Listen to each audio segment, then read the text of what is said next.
Ok, nous allons nous intéresser à la règle des arêtes.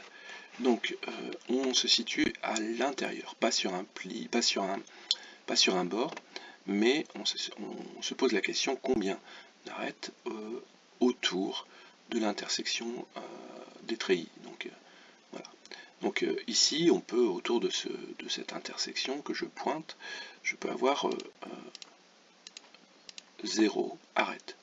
On a alors un plat. Alors je peux en avoir aussi 2, comme dans cet exemple, mais quand il y en a 2, ils sont forcément dans le même alignement. Qu'est-ce qui se passe quand ils ne sont pas dans le même alignement? Eh bien, s'ils ne sont pas dans le même alignement, par exemple comme ceci, voilà, je suis obligé par exemple de placer ce calisson-là. La règle du pli m'impose ces deux calissons, et je vois que ces deux calissons ne sont pas dans la même orientation. Donc forcément, il y a au moins un changement de direction. Il peut y avoir aussi dans cette configuration-là, je pose le calisson ici, et puis par exemple, je vais poser les deux calissons qui imposent un changement de direction.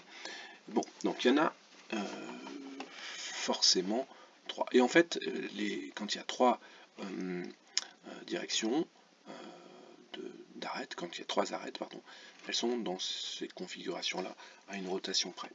S'il y en a plus de 3, ben forcément, il y en a au moins 2 qui sont dans la même direction.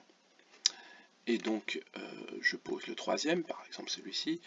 La règle de l'angle aigu m'impose de poser ce calisson, et puis la règle du pli m'impose d'en poser 2 autres. Ici j'arrive à un angle aigu, donc forcément je change de direction, je mets ce calisson, ici le pli, je change de direction, et voilà ce qu'on obtient, c'est que en fait, forcément, on en a 6. Ça veut dire que dans une grille, à l'intérieur d'une grille, sur un bord c'est un peu différent, mais à l'intérieur d'une grille, autour d'une intersection de treillis, on peut avoir 0, 2, 3 ou 6 arêtes. Voilà. Et ça, par exemple, quand on a autour d'une intersection, on a 4 arêtes, et bien ça veut dire qu'on peut placer les 2 dernières. Voilà, ça c'est une règle qui est assez utile, et j'espère que vous l'avez comprise.